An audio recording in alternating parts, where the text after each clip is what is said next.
Good morning. You're listening to Drinking Socially, the official Untappd podcast. Your inside look into what's happening in the Untappd community and the world of beer.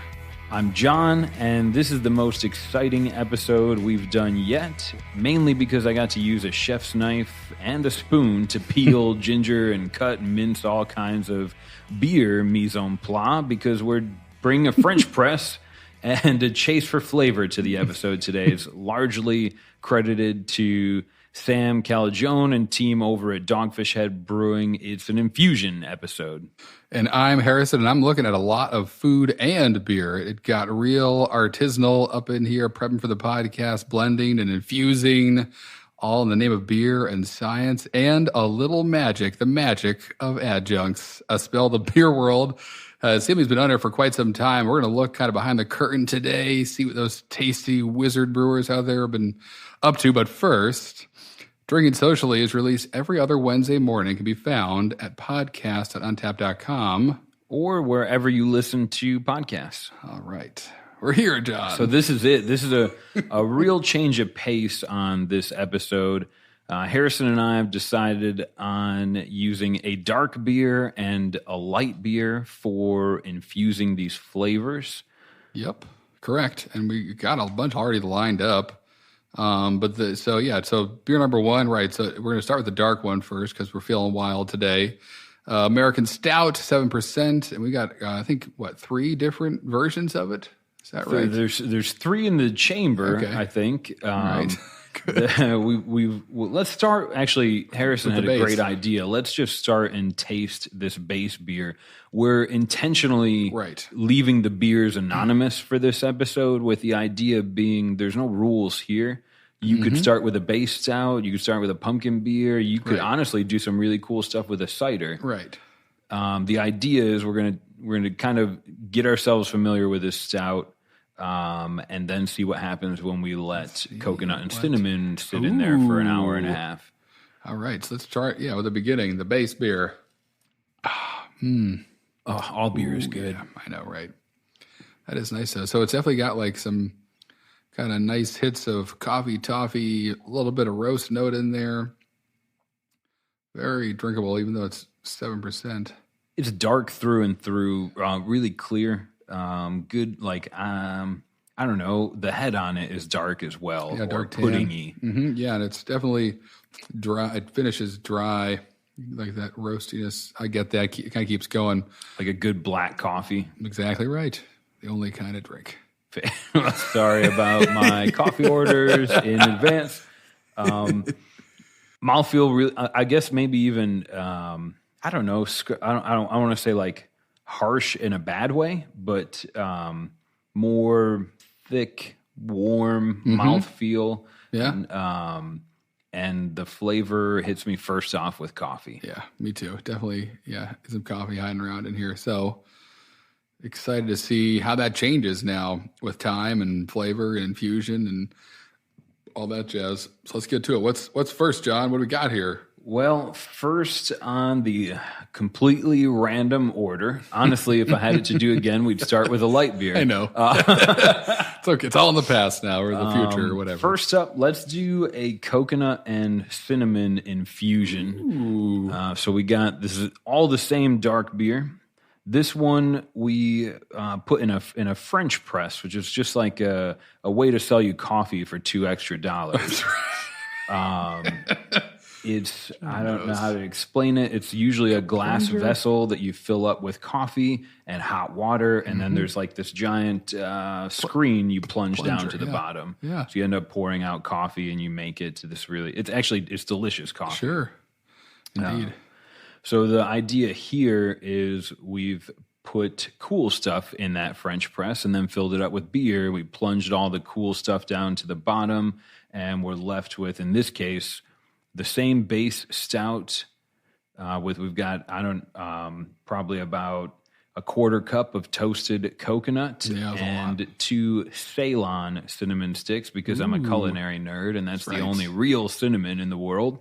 Noted. So they sat in there for a good while, and I'm really excited to taste how this changes the beer we're now a little bit familiar with. Let's do it. It smells like coconut like a milk Mounds right on bar. the nose. Yeah. Oh, wow. It man. tastes like a Mounds bar. It really does. That is wild. Holy cow. Oilier. Like, That's exactly what I was going to say. Noticeable change. Yes. It's greasy. Yes, it's smooth. It's slippery. All the oils from the coconut, absolutely. I'm going to impact this beer. What a good thing to do as an infusion, too. Wow. So I guess we can kind of casually talk about that, too, John. I mean, the reason we're here today doing this, at least in my eyes, is, as you mentioned in the opening, Dogfish Head, and the kind of invention of the Randall, the enamel animal. Yes. Which is a great name. And I have had the pleasure of enjoying the 1.0 version at the brew pub back in probably 2008 or 7 or something like that. I think it was 2010 when Greg, one of the engineers at Dogfish Head, finally released version 3, which had a second chamber and reduced foaming. And it's this beautiful science contraption. Yep. But I remember at the brew pub, it looked like a pool pump, like an above ground pool pump behind the bar. We're all kind of like, what is that? Like, well, we're infusing beer. And we were, in college, and sure, let's try whatever that is. I can't remember what I had at the brew pub that day, but had a lot of Dogfish Heads through the Randalls over the years. But really, from Sam's own words, he calls this, I don't want to mess this up because it's a great way of explaining. So in oh boy. Hey, you got it. Organoleptic hop transducer module, which is a fancy way of saying basically a filter. But what it does is intensify, and in Sam describing it, kind of the alcohol of the beer is supposed to rip a lot of the flavor off whatever you're putting in this thing and put it right into the beer as you're drinking it. So different than kind of dry hopping, which happens earlier in the brewing process. This is like fresh as you can get, fresh stuff. Put it in there and see what it does. And hops are a common thing to put in the Randall, but I've seen all kinds of crazy stuff. So first up, obviously coconut and cinnamon. But yeah, I mean, this would be, if you put the coconut in this beer and fermented it, or even it would taste different than this coconut today. This is very coconutty. And you're right, the oil, that probably wouldn't make it through the process. Alcohol, I feel like, just kind of stripped the oil away. That's probably what I'm tasting most. But to get a little heady, the organoleptic. There we go. Which I feel like is a word no one would have known existed. Sure. Is just a word that kind of means acting on the sense organs. So smell, taste, maybe even sight, hopefully not sound. It's popping, pop rocks. Right, exactly. So the story goes anyways, the origin of the Randall, the enamel animal, was built to kind of compete with West Coast brewers at a lupulin kind of beer event, Lupulin Slam. Love it. And they used it, they packed it full of hops, whole leaf, I believe at the time, hops, so they could just kind of add more, you'd be pumping your beer through that hop tea bag, if you will. The alcohol is going to strip off the alpha acid, give you some fresh and eventually, now we see this more often with dry hopping. Right. Because it's, I guess I'm not going to argue it's delicious. Right. This is, I guess, at home, it's not technically dry hopping, but you could argue that you could dry hop, or in our case, dry coconut. I know it's kind of bastardizing it. No, but that's what we're doing right now. But yeah, stripping all those oils away. This is great. Yeah, huge credit to kind of Sam and his team at Dogfish Head for bringing that. I won't say that in 1,500 years someone hasn't thought of doing that before, but I think Dogfish Head is usually the first that comes to mind when you talk about randling or infusing. You've got guys like On at the Answer who have an ondel, and Sycamore Brewing in Charlotte. We drank their pumpkin spice latte. And they call it a moon unit. That's like it's a huge like Randall. You could, if you have access to a Home Depot or a big box store, I should say, not specifically by name, or a gifted father-in-law, you could build one yourself. You can buy one right on Dogfish Head's website. It's pretty basic technology. Yeah, just a filter, just a screen. The Randall Jr. is basically just a vessel that you put all the whatever you want, hops or whatnot, into and pour the beer on, and then you drink it through a screen that just catches it all. So you're only getting the liquid, which is, again, it's just a filter, but the 3.0 is, like John said, it's kind of designed when you're running a carbonated fluid through things that are room temperature or not a liquid, it's going to kick a lot of that CO2 out and create a lot of foam. So that second chamber that's in the 3.0 that you may have seen at more notable beer watering holes, that's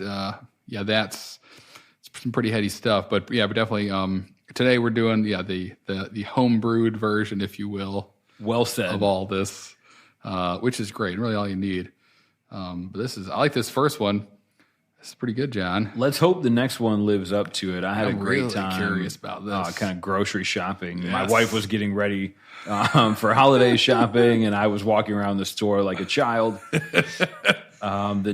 Same base stout. This one is steeped with whole Amaretto coffee beans, which smelled liquor-y right on the nose of the coffee beans. I wanted to grind them and make coffee, but I told my wife it was just a little bit for the podcast. Smells like a New York City bookstore right next to a bar. That's a I've been there before. It smells like knowledge. I woke up in the back of one of these ones. It smells like knowledge. Oh. Holy cow. Totally different. Way lighter. I get the mouthfeel that's changing the most. Well, it's maybe the thing I'm perceiving the most, but boom, it's that amaretto punch in the face. That's almost all I taste. It's amazing how different this is. First impression. Wow. Amaretto, lighter, more carbonated. Maybe it's showing up, or you're getting that again. That mouthfeel, lighter. When you carbonate something more, it can you feel lighter because you're drinking more CO2 than you would be if it was carbonated less. If that makes sense, like you have more carbonation in the liquid, so it technically is less liquid you're drinking each sip. The nose on. I wish I would have just bought 20 different coffee beans that had a blueberry pancake. I'm seeing this become a reoccurring every couple of months. We may be breaking the French presses out. We may be investing in French presses. The amazing part so far, we're 2 beers in. Both of these, the coffee beans and the coconut and cinnamon, sat in the beer in the French press for about 90 minutes in the refrigerator. It's pretty cool. But the same base beer and get the difference between the coconut and cinnamon in this one. You'd never know they were the same. I never would have guessed. I wouldn't. It just again, in the mouth feels again like the biggest change, in that it feels like a different beer, and that's a tough thing to perceive. You can perceive different smells with the mouth feels. Something that I almost like you would feel like it would be really hard to just change by infusing something. But again, it's the oils coming out those coffee beans. There was a lot of coconut in that first one too. I know, you can see it like oil slick on the top. This is honestly, the aftertaste for me reminds me of Dr. Pepper. I hate there to say it is. That, but do you get that? No, of course.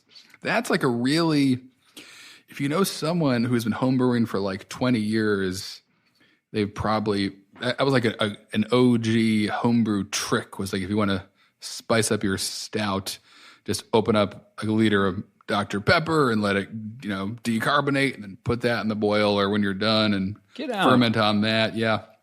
And I know a lot of homebrewers in their probably 60s now who that was in some circles, a common kind of, it's Pop's secret recipe to his Christmas stout, but don't let him know or he'll freak out on you. That's kind of awesome. Pepper. Right. Yeah. And so homebrewers out there listening, check it out. If you haven't yet, and you want to just have a different kind of stout experience. But you're right. There's a note of Dr. Pepper I know well. The doctor. The doctor's always in my house. But you're right. There's like a ping. It's one of those Dr. Pepper notes. Almost like that beer taste, which I love after I swallow that quick exhale, is Dr. Pepper I almost wish I would have tried it with regular coffee beans to see what happened. Sure. Although there's 100 things I'd like to put in here, but there's the line of the show. We did get, on the Facebook group for Drinking Socially, we got some amazing kind of ideas from people in the Facebook group. To name a few, actually, one of the guys made his own roasted hazelnut extract. So impressive. Yes. I chopped up ginger and I was proud of myself. You still have all your thumbs, right? Oreos, snickerdoodle cookies. Yes. That would have been, we could have just eaten the Oreos. Yeah, it would have been rough. We never gotten started. Someone said candy peach rings or like Sour Patch Kids. I would imagine that instantly with Dogfish Head's Festina. Sure, of course. That would have been... I can't remember who off the top of my head. Hibiscus came up, right? And that which instantly, is a cool I was like, now I'm thinking about teas, hibiscus. That would have been really fun to mix in some things. Who was it? Brandon, bonito flakes and seaweed to kind of replicate. There's a beer that Garage Project did called Umami Monster. Oh yeah. Brandon, Harrison, and I want to come to your house just for dinner. Yeah, it sounds throwing great. Bonito flakes into a beer that is outstanding. A lot of coconut ideas, peanuts, spicy peppers. We've got some lined up today. Coming. Honestly, it was too much suggestions. So I think we're going to try and do the best we can. But the exciting part is you can get a French press at your grocery store for $20, or go to your mom's house. She might have one as well. Right. Borrow it, make some coffee in the morning. But before you get there, go through your pantry and find those 3 things that you don't know what to do with and put them in a beer. You may not like it. Yeah. I'm waiting for the one that we make here that we don't like. We all go, put that one down. But it's easy. It's easy and fun. And hopefully it, especially with the holidays coming up. Sure. It might be a fun way to introduce some really desserty stouts to some of your friends and family. Yeah, this is a good way to turn kind of that post-meal sleepy fiesta time into a little bit of a party of, hey, let's do some samplings of some different kinds of beers here, and then everyone's up off the couch dancing around, drinking, birthday candles 15% and candy cane infused beer. Actually, that'd be really good. Yeah, right. Sure. Just throw all the candy canes off the tree, whatever the candy left at the bottom of your stocking is. Dump that in there. Yes. Anyway, this is cool as heck. I can't believe the mouthfeel, how much it changed. That's everything. There's obviously lots of other changes, but the mouthfeel, it's like, whoa. I think that's the biggest one for me. Whoa. So far. So one of the goals I asked Harrison to play along with me is we're going to drink 3 different versions of a dark beer and a light beer, and then pick a favorite amongst them. So far, not to influence anything, but I've got a clear favorite so far, and I'm tepid about this next one. Right, this next one, although we've been pleasantly surprised so far, really with everything. Everything's been a surprise. How quick this stuff happens, and that's also the beauty of the Randalls, that it's happening like there. Like we took our time with some of these and put them in the fridge for a bit, but Randall, pour it, and it hits that stuff and right into the glass. In fact, my favorite, or one of my most memorable Randall experiences was enjoying a worldwide stout through Candied Cherries, and it was Dogfish has a worldwide stout, which I think it was like 18%, and awesome beer, amazing beer, served to me at champagne food at like 10 o'clock in the morning, and it was a great and glorious day had by all. So, but yeah, that one, I remember watching it happen and kind of being like, holy guacamole, this is pretty impressive stuff, and wanting to know more about everything that I was experiencing and seeing, and also glad I had a large breakfast beforehand. I think one of the cool, obviously Dogfish Head kind of, I don't know, again, I'm going to say sort of invented or at least helped this become more mainstream. Yes, absolutely. So initially, Harrison and I had reached out to the team at Dogfish Head, just kind of blindly like, hey, we're planning on talking about Randalls in this episode. And it was amazing. We spoke with Alan Weath, who I'm probably butchering your last name, who's a brand manager, hooked us up with John March, who is a tour manager on their Off-Centered tour, which it kind of focuses on some of their, I guess, cool, exciting, weird, unique beers. Yeah, of course. And I have a quote from John that just stuck right out with me. It says, "My favorite all-time dark beer creation was Worldwide Stout with cocoa nibs and maraschino cherries. Tasted like a chocolate-covered cherry." I think Harrison's might have been a little bit boozier with brandy. Sure.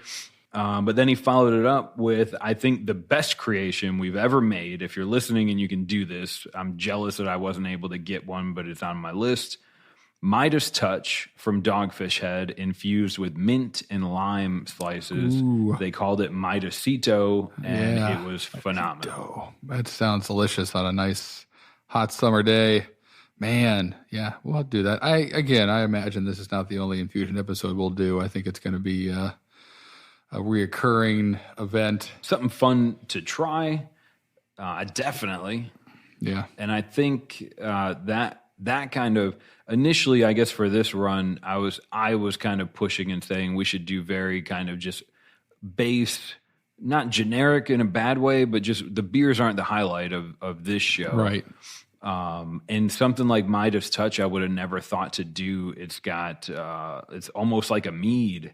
I can't think of what's all involved. It's an herbed ale, a Groot, I believe it might be technically referred to, at least on Untappd. They label it as a Groot. Ingredients found in the 2,700-year-old drinking vessels in the tomb of King Midas. So like somewhere between a beer and a wine and a mead is what Dogfish Head calls it. Yeah, you're right. Beer, wine, mead hybrid.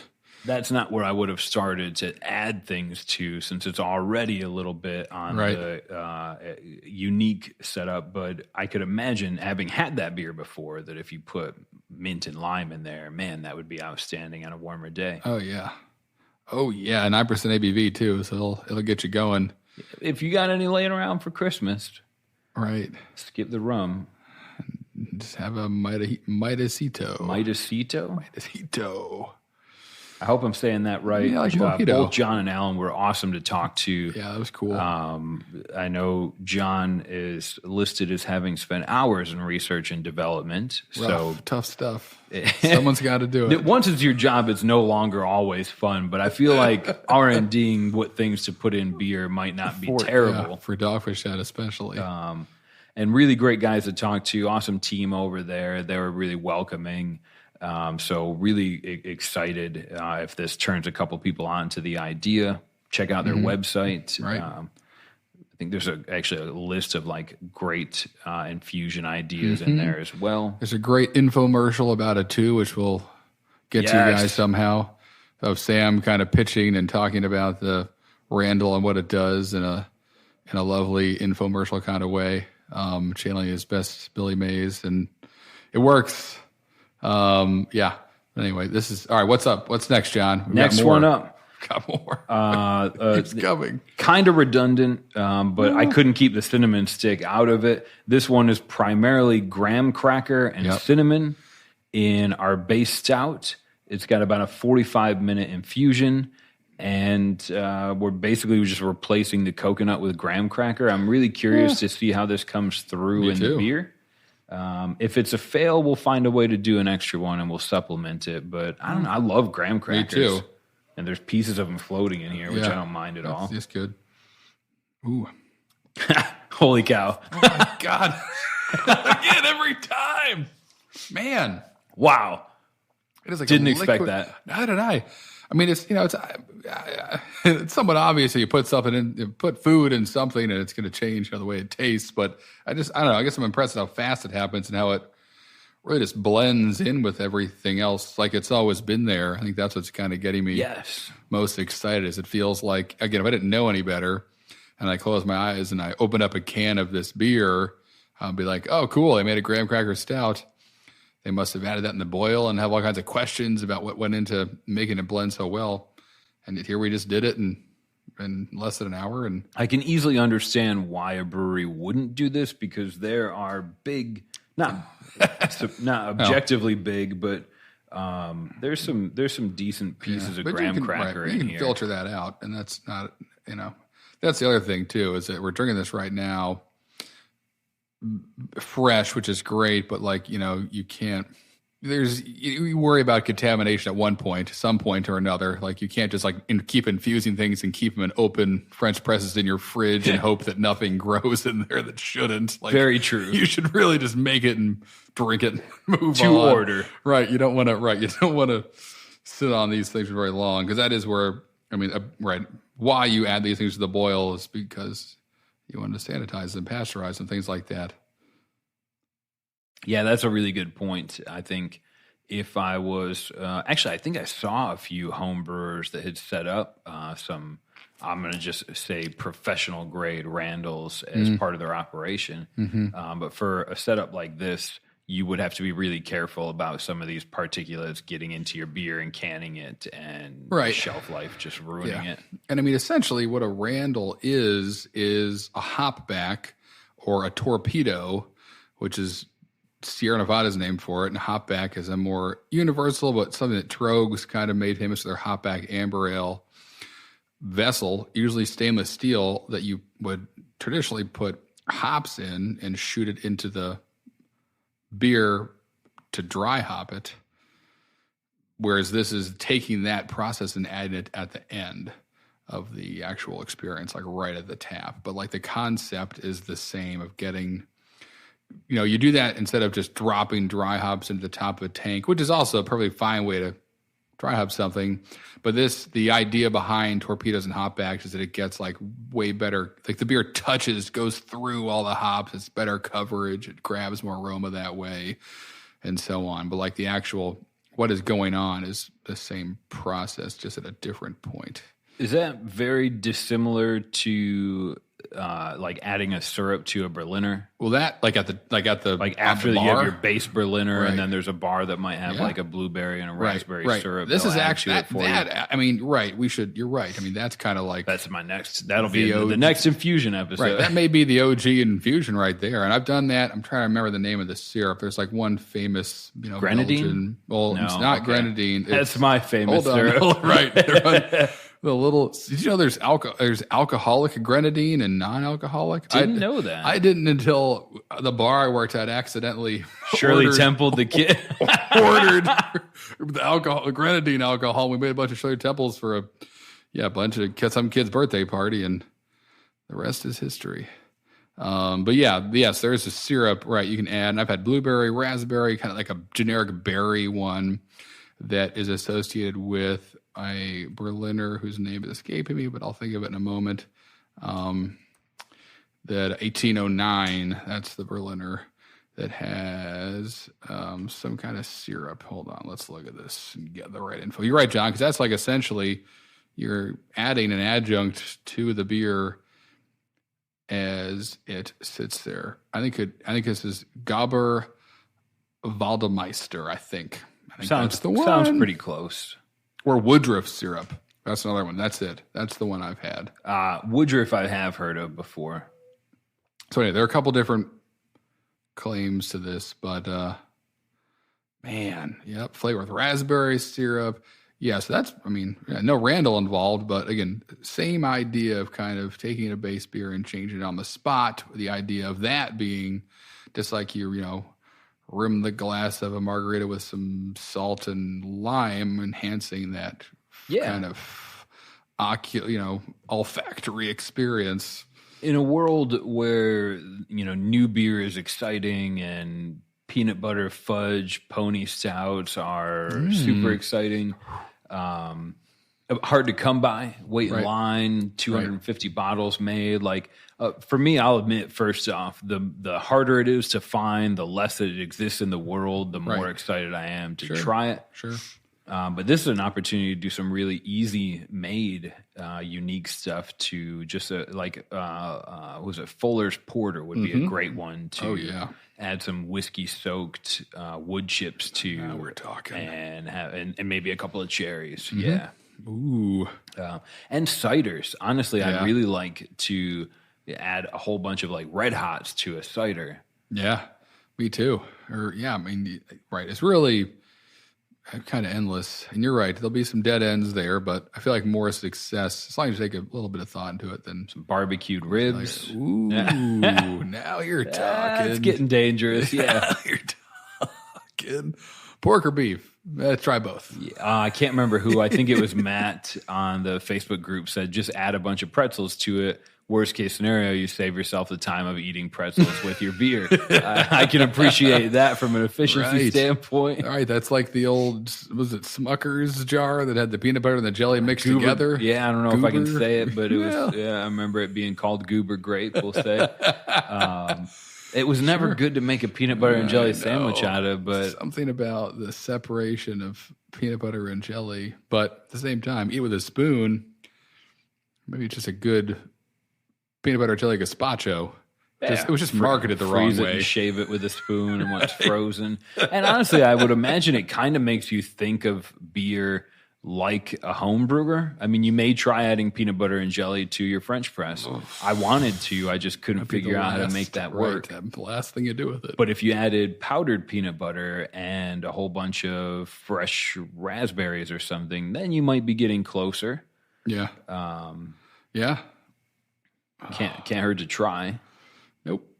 So it's all about just trying stuff, being adventurous. And the nice thing about this is the French presses that we have are not huge. Like, it's just easy to split it between both of us and have a couple different versions of it and land on something we like. Yeah, honestly, a culinary bottle share. Bring some produce and a couple of cans of your favorite Pilsner. I would almost say it's exciting to bring a beer that you know very well. Yeah, sure. And see how much you can affect that by adding some toasted coconut or something. That'll definitely surprise you the most. I mean, know really well. That's a good point. For a winner, myself, personally, having gone through these dark beers, I almost hope that there's enough where we can make one more as a bonus beer. But my pick on this is going to be, for me, it's easy. The coconut and cinnamon. It was creamy. The coconut came through, and that's one of my favorite ingredients in the world. Yeah, me too. But it was tough with I feel like you're right. I could probably drink the coconut cinnamon one anytime anyone offered it to me, but the first sip of the Amaretto coffee bean one is like a first sip I would love to have again, brand new, because it was so different and surprising. And that one probably won for me this round. The Amaretto coffee bean one. It was just so much changed. That was the most different of the three infusions we did. And I initially I was like, we'll put them in first, second, and third place. Right. And if you ask me again, I want another sip of the graham cracker beer too. That was the sweetest. It was the sweetest of the three, oddly so. Yeah, it makes sense, I guess. But a lot of sugar on those graham crackers. But yeah, you are right about that. Yeah, I had a few before as we were setting up. Definitely didn't skip on the sugar, but yeah. I mean, they were all really cool. You're right, though. I mean, I feel like, the coconut cinnamon one was probably the most, mature, felt the most blended, but the Amaretto coffee bean one definitely was the most surprising. Cool stuff. So coming up next, we're going to switch over and we're going to do some lighter beer. Yes. Do some infusions there. There are still jalapenos on the table. There's some Italian candied cherries. So we'll get to that in just a second. But first, it's time to talk about our sponsor and the app that makes this all possible. That's right. So to get to our sponsor, one thing I just want to make known is that it's often difficult if you're checking into a beer. If you're fortunate to live near a brewery where they might do like Firkin Fridays and add some weird stuff to a cask, it's hard to check into that beer. Right. And there really isn't like an honest black and white answer on what to do. I'll usually just refrain from rating that beer. I'll check into the base beer and just say in the comments like infused with cocoa and mint or something, just so I have that to reference. Right. But either way, if you're doing this at home, check in, do what makes you feel comfortable. The ratings are, again, your own. If you want to go back and reflect on which version you like the most, I think that's probably most important. Sure. Yeah, it's all good fun. Other than that, it is still cold out. And if you'd like to show off your love of Untappd, Make sure you check out our Untappd online store at store.untappd.com. Check out Untappd branded glassware, shirts, sweaters. There's beanies. There's some pretty cool stuff in there for yourself, for your loved ones, for your bottle shares. And I'm going to push to get an Untappd branded French press in there as well. Ooh, yes. If you do find something you like, when you get to the checkout, make sure you use the coupon code podcast. That's going to save you 20%. And other than that, we had a contest last episode. We did. Exciting. Harrison, give us a breakdown. How'd that work out? That's right. Yeah. So last episode, we were giving away a $25 gift card to spend at the Untappd store to one lucky winner. And we have the lucky winner. So congratulations to Mariano for being chosen out of our random number generator to get the $25 gift card to spend in the Untappd store. This is news to you, Mariano. You need to check your email or your direct message, right? We hit you up and told you right away. But congratulations. Excited to get that to you. And thanks to everyone else who, entered and tagged friends and shared little tidbits and shout outs and tagged Oregon socially. It was cool to see. It was great to see all that stuff. Humbling. Yeah, it really was. It's awesome to see. And hopefully the friends that, those of you that entered, I really hope that your friends are listening, enjoying this, and we'll try and have another giveaway here soon. Yeah, but congratulations to being the first inaugural winner of the Untappd store gift card. Pretty cool, and of course, great time at this time of year. So enjoy that. If it was me, I'd be getting the Tiku glassware, no brainer. But I'd probably go with the beanie. Right, you look like a beanie guy. You're a big beanie guy. I don't have as much hair on my head as you, but either way, check it out. Even if you didn't win, if you're not Mariano, if you're one of the people that are not Mariano with your $25 gift card, and even you, Mariano, use the coupon code podcast, you get 20% off. Stack it up. So it's still it's at least as good of a handout as we can offer those of you that listen to Harrison and I drink socially. Exactly. We appreciate it. Other than that, we're going to be coming back with some light beer in just a minute. Here we go.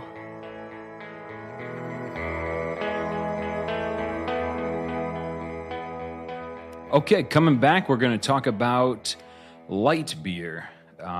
For those of you that need to know a little bit about this one, it's a American style lager, comes in at 5.2, so a little bit less ABV. Harrison actually brought up a really cool point that this may not absorb, I'm going to say it terribly, absorb the flavor as well because of the lower alcohol points. Can you elaborate on that a little bit, Harry? Yeah, simply that. I mean, we'll see, but yeah, it seems that so far the oils have been the biggest player in this game, and that's something that I think the alcohol is what's impacting that, kind of being, like Sam kind of explained, stripping it away from put it into the solution that we're drinking here. So we'll see, and that seems to be the main factor here is the alcohol so far. Although we'll see, and also that's kind of for fat and things that can travel in oils. We'll see. We're drinking some things now that maybe a little less dependent on that. So we're going to see what happens. Honestly, I think every one of these would have been good in a dark beer as well. Oh yeah, but I'm excited to try a light. We'll change and again compare and contrast. That's right. We're all learning as we go. Science here, science there. Science is always in the driver's seat. Someone is said the that. way Harrison explained it to me. That's who it was. It was me. What do we got first, man? That's right. All right, up one. Number one, we got some Candied Cherries in this light lager. And John, tell me more about the cherries. We were just talking about this. Yeah, so these are cherries that I can't pronounce. They're Italian in name, similar to Luxardo. They come in a really pretty jar that my wife loves. They're not cheap cherries. No. That's the first thing I noticed. Fancy but cherries. Once you eat one, you'll never want another kind of anything. They're essentially Italian, exhaustively hand-selected cherries that come in this syrup that is amazing. It's sugar water and cherries. I know it well. It's great in old fashions. And very true. We'll see how beer. This one sat in a beer. This is about 45 minutes infused. Those Italian cherries and this regular lager. Yep, American Light. All right, let's check it out. Lager. But we should say that we tasted the base beer. It was a pretty standard light lager, a little bit of corn happening there, a little bit of bread notes. This to me is just a little bit smoother, and there's a sweetness that I can't identify. Like I wouldn't be able to say that's cherries, but I am saying this is sweeter than You're nailing this, the base Harrison. beer. That was my fault for rushing past after tasting the beer on its own. I think you nailed it though. Corn, which I love in a lager, and briskety bread. That's not real. The biscuity bread. Biscuity bread. And brisket next to a lager. Oh, yep. Now we're talking. And some of these cherries. Right. But Everywhere. I can't. So the stout was it was just screaming the adjuncts we put in there. Right. The lager so far with this one, anyways, with the cherry, and I didn't put a handful in there. There was about, we'll say 9 cherries in a can of beer. But I don't get the cherry doesn't come through as much as I would have expected after drinking the dark beer. Right. And I'll be curious to see again, how that stands up on. Again, this is episode 1. I have a feeling it's going to be happening more and more. They're going to be the demands in my head are like, I want to do verticals. I want to do the same ingredients, light versus dark. Yes. Things like that. We'll see. We'll get there. There are already too many beers for any one person to consume. I welcome you to prove me wrong. And now if we add 14 different ingredients, now, I mean, that can be one beer 14 different ways. Sure. Yeah, I mean, you're absolutely right. It's but this is pretty cool. I mean, it's it's light. It's a little bit more sweet. Mouthfeel, you're not right. cloying. A change, an added creaminess. The first sip, I feel like I got more. Initially, I feel like it tasted more. It reminded me of like Bell's Poolside with those cherries I can't pronounce. Maraschino? Is that them? Moreno. Oh, Mount. It's a special Detroit or Michigan cherry. I should say. Makes sense. And it was they call it poolside ale. It tasted like a beer you would expect to drink by the side of a pool, like someone walked by holding cherries. Almost like this could be the equivalent of like a LaCroix cherry beer. Right. Pool. Yeah, exactly. LaCroix cherry beer.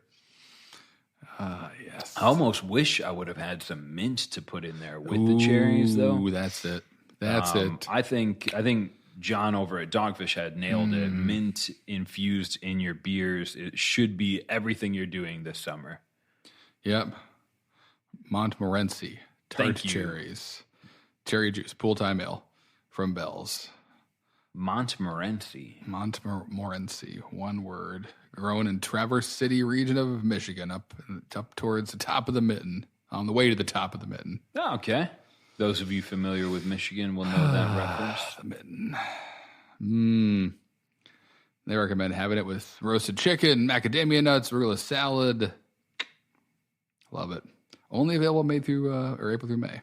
Okay, limited release, kind of, I guess, around cherry season. Good. Well, it's a fruit. I would think it'd be picked in the. Who knows? It's really the juice it's made with. It makes a point to highlight that with Michigan cherry juice.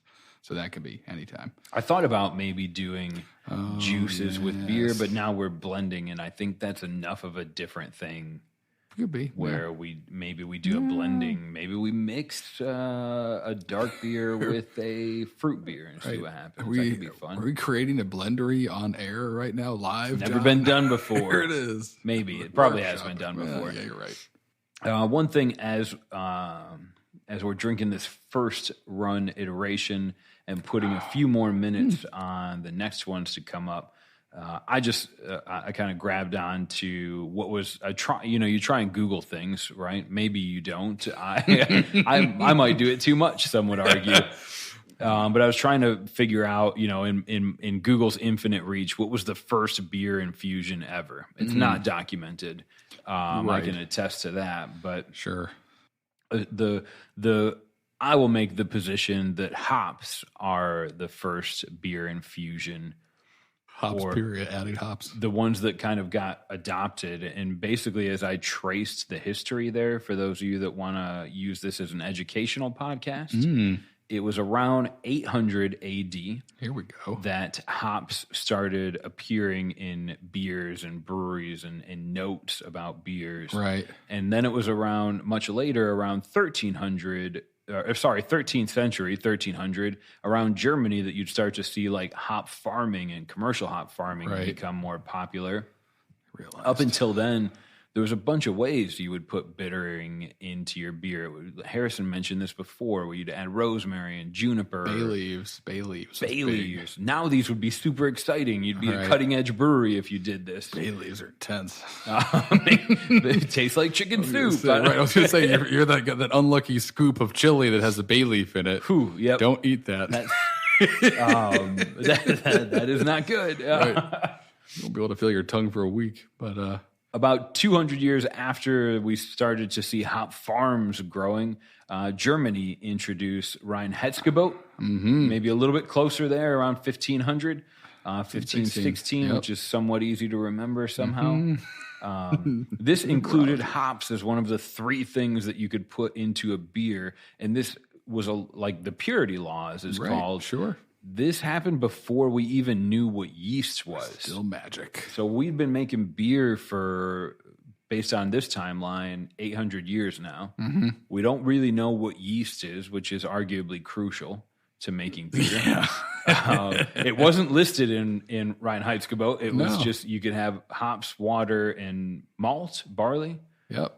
That's it. So hops were added, and then to take it even further, around 1700 in England, they had banned non-hop bittering agents. You couldn't put rosemary in your beer to bitter it. You had to use hops.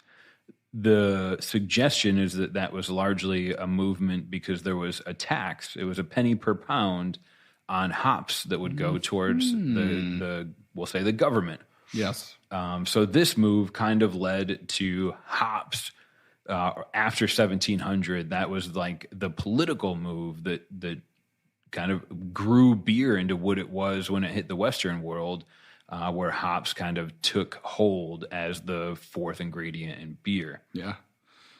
I think your argument is well taken, John. That hops kind of started this whole dance many a year ago, and here we are today. And to think, hopless. If it weren't for a British tax on hops, we may all be drinking double rosemary at IPAs. All right, Harrison, what do we got? What do we got next coming up after that? All right, so next up for us today is, again, same base beer, but we're doing ginger and lemon this time, which really smelled amazing when we were kind of zesting and chopping and making this happen. So here we are. And I think, although I could be making this up, but it almost looks like there's a bit more of the colors changed a bit of a haze or something going on. It's maybe got a haze to it, like not suspension, but solution. All right. No particulates come through. Right. The only thing I wanted to mention is that it is actually true. It's easier to peel ginger with a spoon. I'm done. Now we know. Oh my gosh. All right. This looks great. Smells great. The aroma on this one is markedly different. Face. Yeah, What is that? I mean, lemon ginger. There's a local brewery here in Wilmington that makes a lemon ginger saison. That is maybe the best beer they make. Like, that's so good. Ooh. And lemon and ginger go well together. The nose is all lemon. Okay. Successful. It's like a shandy, sure. Ooh, the ginger comes in at the end. Oh, wow. Ooh. This is good. This I could drink all day. This is good. It almost eliminates the corn flavor that I got in the base lager. Yeah. No. I get lemon, like candy sweet lemon. This is we just carved up the zest of a lemon with my pocket knife and put it in the French press. Right. We had some ginger that was fresh ginger chopped up. You could probably use candied or other things as well. Interesting. But this lemon in the beginning, and then after I go down the roller coaster hill, it's that like almost spicy fresh. Right, you land on the little spicy fresh pillow of ginger. Oh, it's a totally different beer. It really is. I'm having a blast with this tonight. This is dangerous. Again, the one thing that resonates with me, and this is entirely personal preference. I liked what the dark beer did when we added flavors to it. The light beer, this one captured the lemon and the ginger, but I feel like, I don't know, maybe it's just because it's cold out. I'm in a dark beer mood. Could be. Something like that. Because this tastes light, as it should. Right. And I've added lemon and ginger, and I taste them both. I don't know why I'm being so critical of this one. No, I really like this one. This one's great. And I enjoyed juxtaposition. That was growing up in the north, you go and ski a lot in the winter, sometimes in the spring, depending on how the spring was going. And the go-to drink became like margaritas in the snow, like kind of that classic... Wow. Hipsters. Well, it was before hipsters. Okay. Well, I don't know, maybe not, but yeah, just margaritas in the hot tub. That was like the go-to snow drink was margaritas. So I always obviously associate with sunny days and a patio somewhere and some music happening. Tacos usually. Nope, this was cold, dark, but summer in a glass. And it was nice. It was a nice juxtaposition. This beer tastes like summer. I almost wish I would have put some cilantro in here now. Well, my God. And had some tacos. That's I guess it's It's very shandy-like. It tastes like a shandy, but even lighter. You're not getting that kind of fruit juice, lemonade. Like it's sometimes be heavy. The heaviest part of a shandy is that like lemonade, lemon juice thing, where this is just lemon. Still has all the clean, crisp finish I want in a lager. A nice, I'm going to say it, a nice kiss of lemon. Yeah, it's like a lemon head. It's great. The ginger, it really is just. I wonder if we do more next time. I just see what it. Not that I need it, but I'm always curious about more. I wish I would have. The two, I would argue here that lemon comes through and ginger comes through, but they're both better together. Yeah, I mean, there's definitely something happening there. A nice, I'm going to say dance a lot. I'm saying dance a lot. A nice trapeze act. Lemon catching ginger. Like two aerial trapezes? Yeah, I think just trapezes implies they're aerial, unless they're really bad. Or they're just pulling the tent down at that point. Yeah, ground trapeze artist. I'm a tumbler. Much safer here. Yeah, right. Oh, man. Wonderful. Oh, boy. And here comes the one that I've been the most curious about probably all night, even though it might be the most straightforward one we do. This one's going to be great. This is the one that I initially thought of. This was my first French press infusion when I realized my wife needed all the spicy beer and there wasn't any to be found. Right. So we have straight up jalapenos, chopped seeds in, looking good, looking shiny. And this one, this sat in the French press for a little over 30 minutes, but not much. I think more time would have been fine. I'm curious about that. It doesn't look like it's affected the color at all. Not much has affected the color of this lager. Ooh. We added cherries and syrup to it. But the aroma smells like walking into your favorite taqueria. Right, yeah, right. Fresh green jalapeno. Wow, it's I can't even get that close to my nose. I'm excited to see Harrison believe in the fire here. Yeah, it's about to happen. Here we go, down the hatch. Ooh. Okay. It's all flavor. It's all jalapeno flavor. Not my. Oh, man. A little bit. Well, it's coming in the back. I should have got more peppers. That's my fault. I think that's time. When we used to infuse vodka, it would just be 24 hours, and then it would be a spicy vodka. But this is good though. But this is like you work like it's hard to replicate this because you put these jalapenos in there any longer, and they're much longer. It's gonna be really, really spicy. But this is just like a refreshing. I feel like you need a little bit. I mean, as a cook, I feel like you need some fat to take the spice out of these jalapenos. You probably don't want fat in your beer. No. But one remarkable thing is that drinking this beer tastes exactly like a jalapeno smells. Right. That's what I mean. Yeah. And there is a beer from Birdsong, their jalapeno pale ale, where North Carolina. Yep. They make a point to say they take the seeds out. So it's not a spicy pale ale. It just tastes like a jalapeno. And it really does. It's nothing spicy about it, but it's, remember the first time I had it. It was probably the first week I moved to North Carolina. Someone gave me one and I was like, or maybe I got it for myself in the hotel room and I was like, I'll try this. Sounds wild. And it was very similar to this, reminding me of this right now, actually. Just tastes like a jalapeno, but no real, nothing biting you at the end. I was stuck in the Charlotte airport when I had that beer, and I said, holy cow, I'm going to have another. And that's what you do at the Charlotte airport. You get stuck there for forever. Enough time to drink a few. Now I want to try this because I've done a French press infusion with a jalapeno before, and I've gotten that spice that I was seeking. And some jalapenos are spicy, some aren't. But when I had done it before, it was always with like a 7 or 8% IPA. And I wonder if maybe the addition of the alcohol would help soak up some of that oil to give me some spice. But at the same point, I don't mind this at all. This tastes delicious. I want cornbread right away. Ooh, you're right. This would be good. Right, I was thinking like to brine, to wash some meat in this. Ooh, yep. Beer. This is all the flavor of a jalapeno without the spicy bite. Little bit of a tinge, but right, just there at the end a little bit, kind of letting you know that it means business if you wait around. I was longer. I was looking forward to like grabbing the lemon and praying for relief. Right. But still amazing how quickly the flavor gets in here.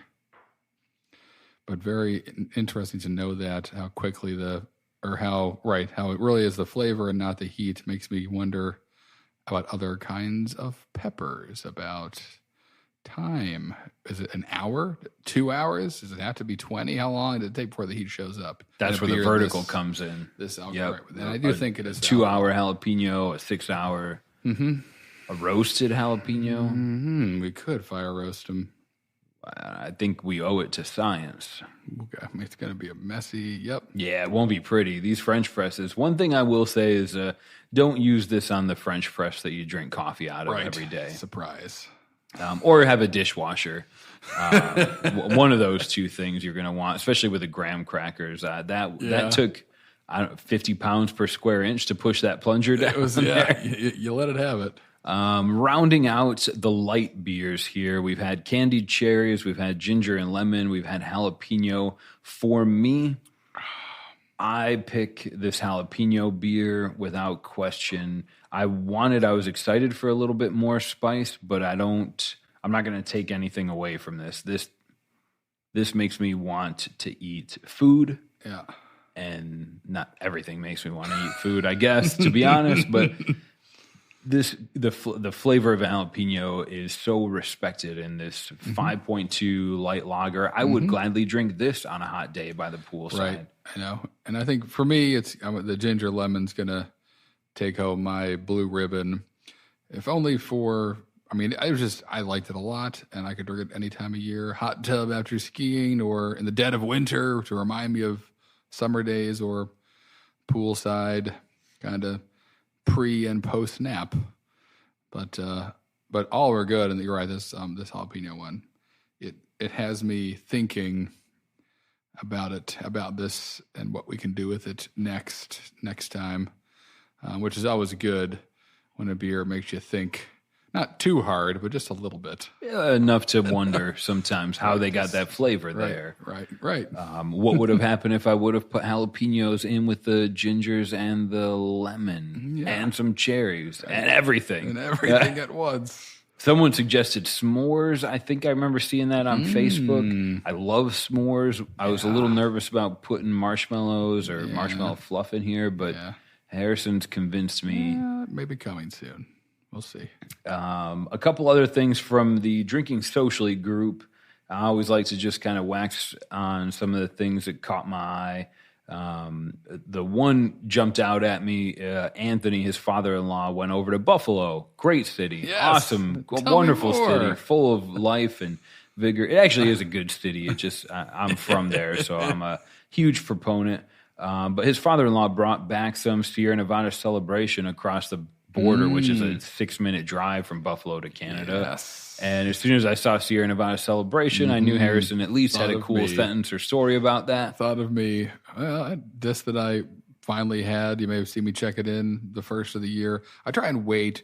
I can't have it in October in good conscience, and I really try and wait until kind of that first cold night when I go, it's time for a celebration, which here is like it's below 50 at night, and you're like, all right, this is what we're getting to November. Although we had a couple cold ones, but yeah, I had it recently at my favorite spot to watch the game in town here. Escaped for a couple hours, had some celebrations. It's a great beer. It probably is my favorite seasonal. That's a whole other conversation. If you ask me right now, though, that'd probably be my number one. Maybe number two. Nugget Nectar from Trogs also gets me excited. It's still an exciting beer. Right. But anyway, yeah, if you haven't had it, get out there. It's a fresh hop IPA, which is not what you see. I mean, now you see them a lot, but they're probably one of the first breweries to kind of do that as a seasonal fresh hop IPA. You see a lot of breweries do fresh hop IPAs just because it's this time of year you're picking hops and they're fresh and you can do it. But I think they were the first. They had to have been the first to do it as a seasonal. So a little bit of history there. Great beer, darker than most, super piney. Anyway, yeah. Now I want one. I'm going to find one after this. Thank you, podcast. Anthony. Thanks a lot for that, Anthony's father-in-law. Last bullet point on drinking socially. Billy mentions an advent calendar, and for the next episode of Drinking Socially, Harrison and I are going to be talking. It'll be our last episode before Christmas, and our last official episode of 2019 will be the next one. Oh my gosh. So we'll talk about advent calendars and how they relate to beer and how that can be really fun and exciting as an adult to count down beers. Sure. There was one guy in the Facebook group, Greg, that talked about getting some friends together and they would each like pitch in a few beers and put it in a box. I like that. And I think if you're the only Untappd user amongst your friends, or if you're all on Untappd and check in and tag each other, I think that's just a great way, encourage your friends to go out, everybody buy a 4-pack or 2 4-packs, put them in a box. And then, it's a good way to the holidays are crazy. They are. I get really anxious. And it should be exciting. Sometimes I take them too seriously. Maybe we'll talk about John's psychological issues in a different episode. But I think an advent calendar, and especially one that you share with friends, is a great way just to kind of stay in touch. You don't have to worry about buying. What am I going to buy Harrison? The man already has a beautiful mustache. He's got everything. What else could he need? So we do a beer share kind of, and we talk about it when we see each other, and that could be really fun. So we'll talk about that for the next episode. Absolutely. Any parting words of wisdom, Harrison, as we roll through our 6 infused anonymous beers, the pushes to just infuse them with whatever you want. Right. Don't get hung up on what the beer is. Get out there and do it. Yeah. I mean, I think this is a great, for me, I'm thinking about how, and I'm sure this is obvious. Well, maybe not, but how breweries can probably even utilize this to think about small batch beers, to think about, cask beers. Now, so many breweries you walk into and they have a cask of their chocolate porter with dehydrated peanut butter in it today, and when it's gone, it's gone. Or a chocolate pumpkin pie brown ale or whatever, like all that stuff. Keep going, right? Clearly, I'm hungry. But this is a cool way to kind of do that. If you want to get into home brewing, but not have the time, the space, the whatever, another way of kind of making some beer your own, putting your own touch on some things, kind of controlling some outcomes here. In the spirit of discovery, I think this is great. It's the first time I've ever done this, and I had a blast. So thank you, John, and everyone out there for talking about it and sharing your pictures about it and getting the conversation going. I'm pumped we had this episode happen, and there's a fair amount of French press coffee, beer sitting around in front of us. So we're going to finish that off as we clean up this mess that you'll probably see some pictures of somewhere on social media, maybe on YouTube. Yeah, I forgot we started a YouTube channel. I didn't forget. But if you're one of those people that doesn't know where to go to listen to podcasts on Android, or you're not happy with iTunes version of it, everybody generally has access to YouTube, and you can find us on Drinking Socially. There's now a podcast channel where we're publishing the audio from the podcast and hopefully a few pictures of beer infusions or Harrison's mustache. Right. Or a little bit of column A, column B. Until then, show notes for this episode and all of our episodes are going to be available at podcast.untappd.com. If you have questions or feedback, connect with us on Untappd. Connect with Untappd on Twitter, Facebook, or Instagram, or directly with Harrison and I in our Facebook group, Drinking Socially. Yes. Links are in the show notes. Thanks again, everyone, to enter the contest on Instagram. That was, again, humbling. And Harrison and I were really excited to see everybody talking about the show, things you like. Send us things you don't like privately. Right. Whatever. You do you. We'll see you in 2 weeks. Cheers. Cheers.